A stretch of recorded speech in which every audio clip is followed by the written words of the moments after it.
Vertically opposite angles are equal, अगर इसे हमें प्रूव करना है कि दो लाइंस इंटरसेक्ट करेंगे तो जो वर्टिकली अपोजिट एंगल होगा वो इक्वल होता है, इस बात को प्रूव करके दिखाओ। तो कैसे करोगे प्रूव इस बात को? सबसे पहले आप क्या करोगे, दो आप लाइंस लोगे जिन्हें आप क्या करोगे, इंटरसेक्ट करते हुए आप दिखा दोगे, ठीक है। इसमें लेट्स से मैंने एक ले लिया, एक ले लिया। लेट्स से ये लाइन ए है, ये बी, ए बी लाइन है, सी और डी। मुझे प्रूफ करना है वर्टिकली अपोजिट एंगल्स क्या होते हैं, इक्वल होते हैं। उसके लिए यहाँ पे क्या करता हूँ, एक काम करता हूँ, यहाँ पे ओ ले लेता हूँ, ठीक है।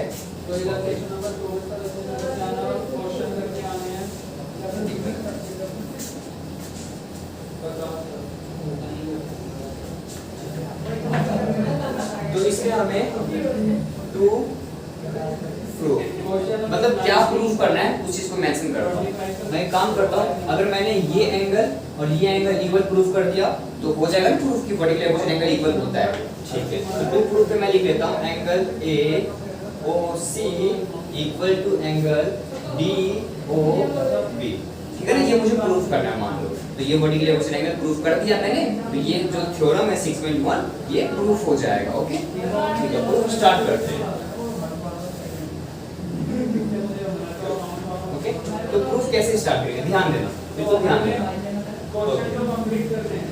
Angle A O C plus angle B O C, A O C plus angle B O C, दोनों का एंगल का सम कितना होगा भाई, 180। रीजन क्या दोगे, बताया था मैंने, क्या ध्यान दो, मैं क्या कर रहा हूँ, वर्टिकली अपोजिट होगा, लीनियर पेयर होगा, बिल्कुल सही कहा। तो कैसे चक सिद्धांत ने बिल्कुल सही कहा। कैसे, ध्यान दो, एंगल एओसी, एओसी मतलब ये वाला एंगल, ओके, और बीओसी कौन सा है, ये वाला ना।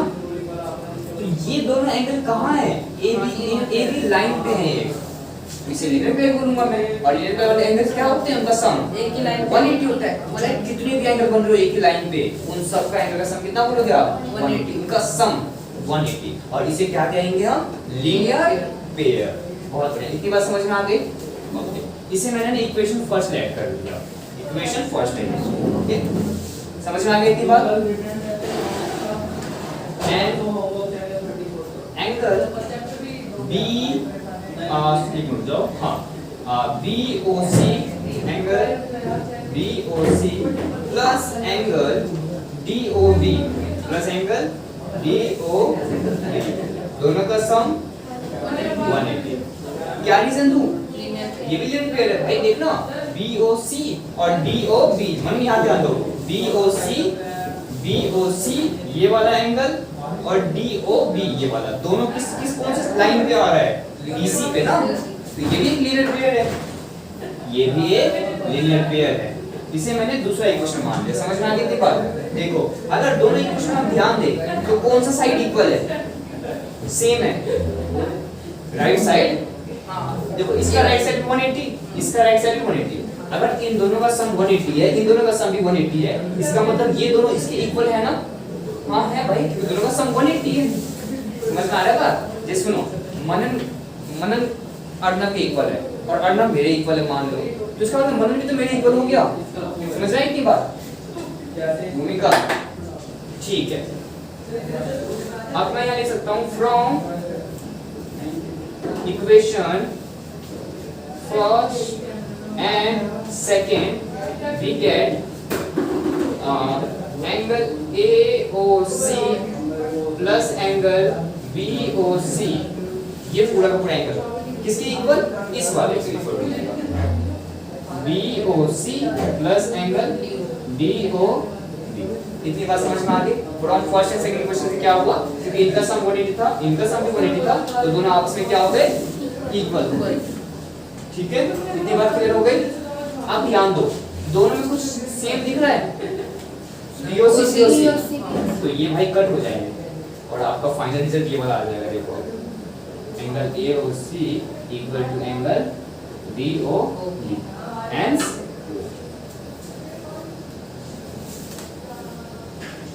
लिख लो, तो मैंने आपको प्रूफ करके दे दिया कि वर्टिकली अपोजिट एंगल्स क्या होते हैं, इक्वल होते हैं। सेम ऐसे आप चाहो तो इस वाले एंगल को इसके इक्वल प्रूफ कर सकते हो, सेम इस टाइप के कॉन्सेप्ट को यूज करते हुए। समझ में आ गया अच्छे से? ऐसा कुछ नहीं है। बिल्कुल आ सकता है, नोट डाउन करो। ओके शुरू करते हैं। तो 6.1 का फर्स्ट क्वेश्चन है ये आपका, है ना? ध्यान दो सबसे पहले एंगल AOC और BOE। AOC मतलब ये वाला एंगल और BOE ये वाला, इन दोनों का क्या दिया है हमें? सम दिया है। कितना दिया है? 70 दिया है। ओके, हमें BOE फाइंड करने बोला है ना? ठीक है। अब BOE कब आएगा, कैसे निकाल पाओगे आप? जब तक आपके पास AOC नहीं होगा। अगर AOC निकल जाए तो फिर BOE आराम से निकल सकता है ना? ठीक है। तो ध्यान दो, अब AOC कैसे निकाले? फिर AOC कैसे निकाले? जो आपका ये AOC है, ये वाला एंगल, ये एंगल इसके इक्वल होगा। क्यों? क्योंकि ये एक लाइन है AB और CD एक लाइन है, आपस में क्या कर रहे हैं? इंटरसेक्ट कर रही है ऊपर। तो ये दोनों एंगल्स क्या बनाए? Vertically opposite angle. तो BOD ये रहा, गिवन है आपके पास 40। देखो अब सॉल्यूशन शुरू करते हैं। सॉल्यूशन, ठीक है। सॉल्यूशन जो आपका होगा इसमें ध्यान दो, तो हम कह सकते हैं angle BOD equal to angle AOC, और इसका आंसर 40 लिख करके रीजन क्या लिखोगे? Vertically opposite angle. करेक्ट है? तो हमारा ये एंगल आ गया। अब ये आ गया तो ये भी आ जाएगा। हाँ, शुरू करते हैं। Angle AOC plus angle BOE equal to 70। ये क्या है? गिवन है। गिवन लिख दिया मैंने, आपको रीजन लिखने पड़ेगा कहाँ से क्या बन पाया है। ओके, ये एंगल हमारा ये रहा 40 आ चुका है, इसकी वैल्यू यहाँ पे पुट करो। अब क्योंकि इस चीज को मैं आगे फॉलो कर रहा हूँ इसलिए मैंने ये साइन डाला है, मतलब ये आगे फॉलो हो रहा है चीजें, ठीक है? आगे मतलब और सॉल्व हो रहा है, ठीक है? Okay, angle BOE equal to 70। इसको 40 को इधर ले जाएं माइनस, ठीक है? तो angle BOE equal to 70 minus 40, angle BOE equal to 30। इतनी बात आ गई समझ में? क्लियर है सबको अच्छे से? उम्मीद क्लियर है? इस तरह से हमने क्या किया, ये वाला जो किया हुआ था फाइंड करके BOE, ये मैंने फाइंड कर दिया है ना? ओके, अब मुझे क्या निकालना है? Reflex angle COE। भाई जिस भी एंगल का रिफ्लेक्स एंगल निकालना है उसकी वैल्यू आपके पास होनी चाहिए, विदाउट उसकी वैल्यू आप रिफ्लेक्स नहीं निकाल सकते, ठीक है? ओके, COE का रिफ्लेक्स, COE मतलब ये एंगल का रिफ्लेक्स निकालना है, विदाउट उसके एंगल के आप नहीं निकाल सकते उसका रिफ्लेक्स। अब ये एंगल कैसे निकाले? देखो हमारे पास ये एंगल आ चुका है, ये वाला एंगल निकाल दिया हमने। कितना है? AOC का निकाल दिया 40 आया था ना, यहाँ लिख लेते हैं आप 40 क्योंकि आप निकाल चुके हैं, ठीक है? और इस एंगल को हमने 30 निकाला है ना? तो अब ये एंगल नहीं आ जाएगा, आ जाएगा। AB क्या है? लाइन है, लाइन पे ये तीनों एंगल का सम कितना होगा? 180। रीजन बोला करो भूमिका, आप तो लगे वो रखे हो, बोला करो, बोलोगे तो आपको याद होगा चीज, ठीक है? Now angle AOC plus COE, angle COE plus angle EOB या BOE, कोई बात नहीं, BOE, ठीक है, इक्वल टू 180। इसकी वैल्यू कितनी है भाई? 40। इसकी वैल्यू तो निकालनी है मुझे, COE है ना? और इसकी वैल्यू 30 इक्वल टू 180। तो एंगल COE 180 माइनस, देखो 40 30 को ऐड करके उससे ले जाओ माइनस करने के लिए 70, ठीक है? ओके, तो angle COE equal to 180 minus 70 कितना आएगा? माइनस कितना लिख दो? 110 डिग्री। ये आ चुका है। अब इसका रिफ्लेक्स एंगल निकालना है, ठीक है? बहुत डिफिकल्ट नहीं है, आपको लग रहा होगा तो लंबा चौड़ा हो रहा है। एक्चुअली एक निकलेगा, उसके हेल्प से दूसरा निकलेगा, उसके हेल्प से तीसरा निकलेगा, लेकिन आपको जज करना आना चाहिए कि किसको पहले निकाल पाएंगे हम। मैं ये निकालने बैठा था रिफ्लेक्स का, निकाल ही नहीं सकता था, क्योंकि जब तक ये नहीं आते तब तक ये नहीं आता, और ये नहीं आएगा तो रिफ्लेक्स भी नहीं आएगा उसका। अब निकालो, therefore reflex angle COE equal to 360 minus 110 कितना आएगा 250।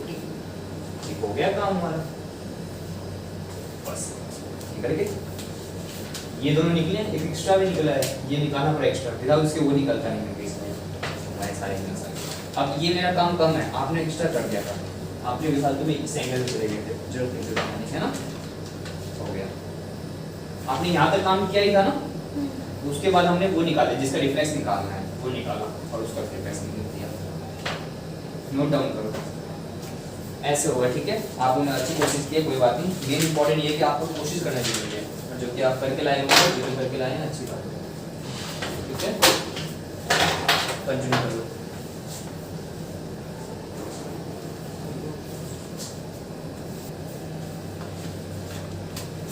क्वेश्चन सेकंड, आपको क्वेश्चन में क्या दिया है, एंगल POY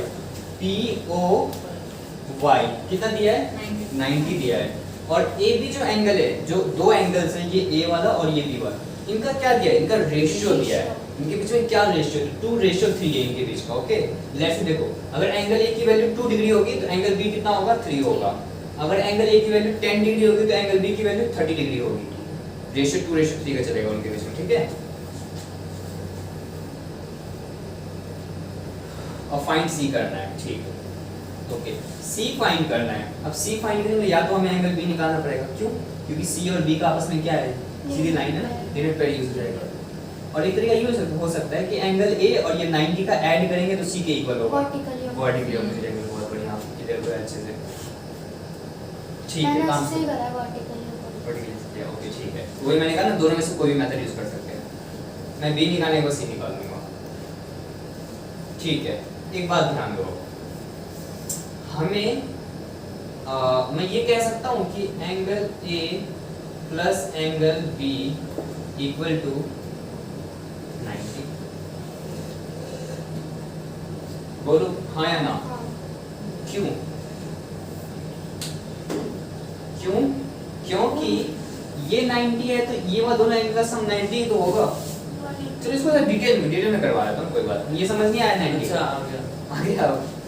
ये देखो ना यार, x और y क्या एक लाइन है, ओके। इस साइड 90 बना, आपको क्वेश्चन नहीं दिया हुआ है ना, ये रहा POY, ये वाला एंगल कितना है 90। तो A और B जो रिमेनिंग रहेगा उनका सम 90 ही तो होगा, क्या होगा 90 ही होगा, ठीक है। अब इस चीज को हम ना डिफरेंट वे में कर सकते हैं, एक तरीका ये हो सकता है कि मैंने जो लिखा है अभी कि angle A plus angle B equal to 90। Reason आप दे सकते हो, एंगल POY इक्वल टू 90, इसलिए ये 90, ठीक है। यूनिट पेयर का कॉन्सेप्ट यूज हो गया इसलिए। अब देखो एंगल A क्या है 2 है, लेकिन हम लेट कर सकते हैं, हम क्या कर सकते हैं,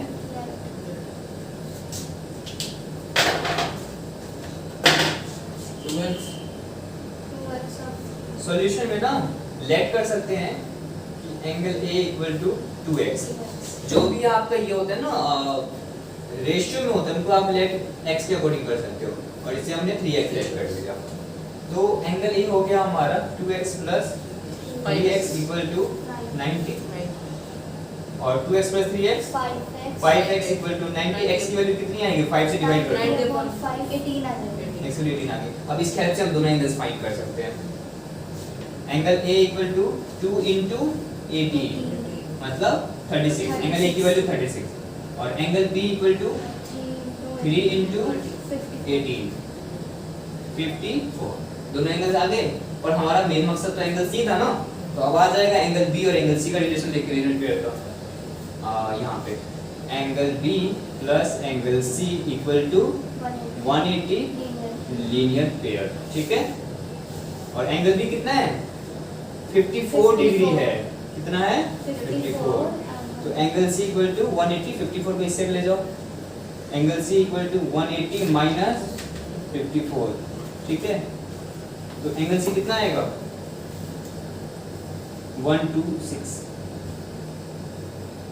कोई और वे नहीं है इसको बदलने, एक तरीका और है, जो एग्जांपल्स 1 में किया हुआ है ना, उस मेथड से भी निकाल सकते हैं। ये मेथड नहीं समझ में आया, नहीं C की वैल्यू, ओके। C की वैल्यू, इसमें क्या दिक्कत है, लीनियर पेयर का कॉन्सेप्ट यूज हुआ है दोनों में एंगल जो आप पहले कह रहे थे कि 90 को a से प्लस और 90 प्लस a इक्वल टू ये वर्टिकली अपोजिट एंगल। हाँ वही तो फिर वही है ना यार, a को 90 में ऐड करो, पहले तो वो दिखाएगा तो उस कॉन्सेप्ट में, और दोनों इक्वल दिखाते हुए तब जाके c आ जाएगा।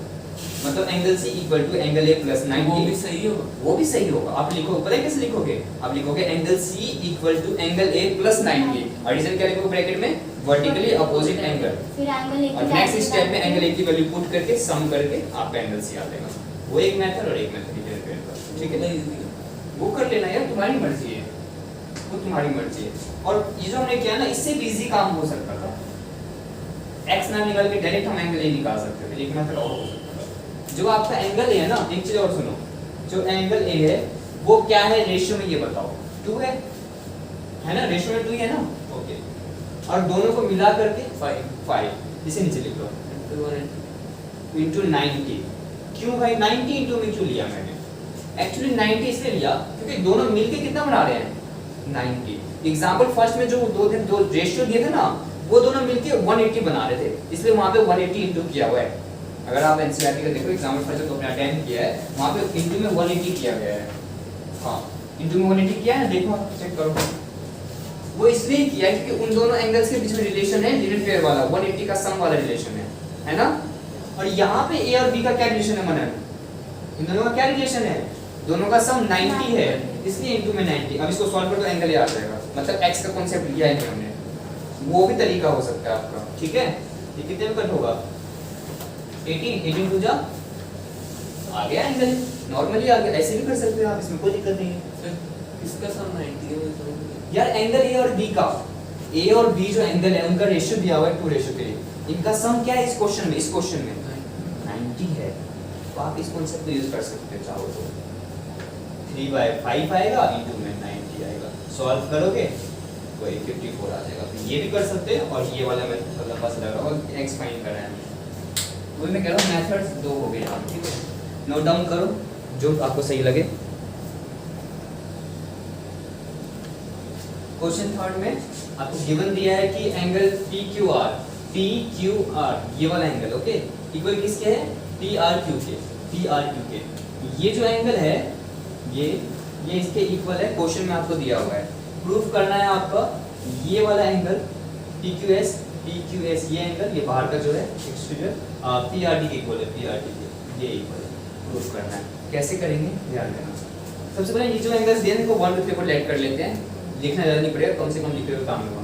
शुरुआत करो कहीं से भी, लेट्स से ये 1 हो गया, ये 2 हो गया, ये 3 हो गया, ये 4 हो गया। हमने लेट कर लिया एंगल्स 1 2 3 4, ठीक है? ओके, आप लिख सकते हो। इसको हम क्या कर सकते हैं? ये क्या लेट किया है मैंने? PQR 2 लेट किया ना, तो एंगल 2 इक्वल टू एंगल 3। और प्रूफ में क्या करना है हमें? Angle 1 equal to angle 4। मैंने जो 1 2 3 4 लेट किया, कैलकुलेशन इजी नहीं, मतलब कि ज्यादा कुछ लिखना नहीं पड़ेगा, जल्दी काम हो जाएगा, इसलिए मैंने ऐसा किया, ठीक है? ओके, प्रूफ स्टार्ट करते हैं। तो प्रूफ कैसे करना है ध्यान देना। सबसे पहले देखो यहाँ से एंगल 1 जो है और एंगल 2 जो है, इन दोनों का सम कितना होगा भाई? 180 होगा। क्यों? क्योंकि लीनियर पेयर है ना भाई, लीनियर पेयर। इसे मैंने इक्वेशन फर्स्ट लेट कर लिया, okay? Angle 3 plus angle 4 equal to 180। ये भी लीनियर पेयर है। ये हो गया मेरा दूसरा इक्वेशन। यहाँ तक समझ में आ गया? सेम कॉन्सेप्ट, 180 आ गया, इट मींस ये इसके इक्वल हो जाएगा। हाँ हो जाएगा। From equation first and second क्या लिख सकते हैं? Angle 1 plus angle 2 equal to angle 3 plus angle 4। यहाँ से समझ में आ गया? अब एक बात ध्यान देना, एंगल 2 और 3 इक्वल है क्या? Angle 2 equal to angle 4 given दिया ना ऊपर, सॉरी 3 दिया है नहीं दिया है? बोलो तो सही, दिया है ना? तो क्या मैं इस एंगल 2 को और एंगल 3 को कट कर सकता हूँ? क्योंकि इक्वल है दोनों, सेम वैल्यू है ना, दोनों इक्वल है ना, तो क्या मैं इसे कट कर सकता हूँ? हाँ कट कर सकता हूँ। तो बच क्या गया? एंगल 1 इक्वल टू, यही प्रूफ करना था, हो गया प्रूफ। hence proof.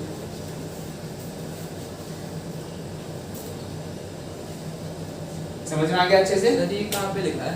क्या? एंगल टू अरे यार ये मैंने अपने से लिया 1 2 3 4, ठीक है, मैंने ध्यान नहीं देते आप। ये गिवन दिया था आपको, इसको मैंने 1 2 3 ऐसे कर दिया। ओके,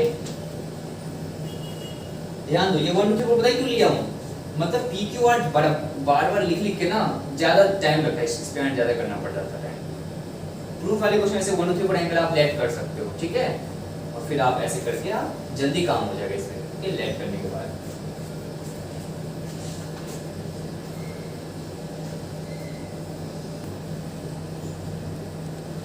ध्यान देना, आपको ए ओ बी एक लाइन है, ये प्रूफ करना है ना, मतलब ए ओ बी एक लाइन है। अगर मैंने ये प्रूफ कर दिया कि x प्लस वाई की जो वैल्यू है, इन दोनों एंगल का सम जो है वो 180 है, अगर angle x plus angle y equal to 180 मैंने प्रूफ किया इस बात को, तो क्या कहूंगा मैं कि हाँ ये एक लाइन है, क्योंकि एक लाइन पे तो एंगल्स का सम 180 बनता है, या फिर w प्लस z का सम 180 प्रूफ कर दिया है ना मनन। तो ये तो मैं कह सकता हूँ कि हाँ भाई ए ओ बी लाइन है, तभी तो इनका सम 180 आ रहा है। या मैं ऐसे बोलूँ कि w और sorry y angle y plus angle z का सम 180 प्रूफ है, तो कह सकता हूँ नहीं, क्योंकि ये दोनों एंगल थोड़ा बन रहे हैं AOB पे, जो एंगल AOB पे प्रॉपर बन रहे हैं उन्हीं एंगल का सम करना पड़ेगा ना मुझे प्रूफ, ठीक है, या तो x प्लस y या फिर w प्लस z करना है मुझे कहीं ना कहीं। आप इस बात को मेंशन यहाँ कर सकते हो कि आपको प्रूफ करना है कि angle x plus angle y equal to 180, ये प्रूफ कर दे, और angle z plus angle w equal to 180, इस बात को हमने अगर प्रूफ कर दिया इनमें से या तो ये या फिर ये, तो हमारा ये प्रूफ हो जाएगा कि भाई ये एक लाइन है, ठीक है, देयरफॉर हम लिख सकेंगे therefore AOB is a line, ठीक है।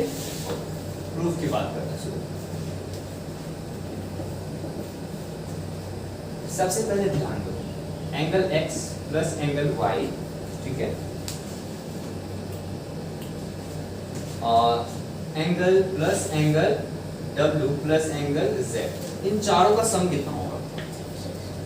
पूरा सम 360 होगा। ओके, ये कितना होगा? 360। अब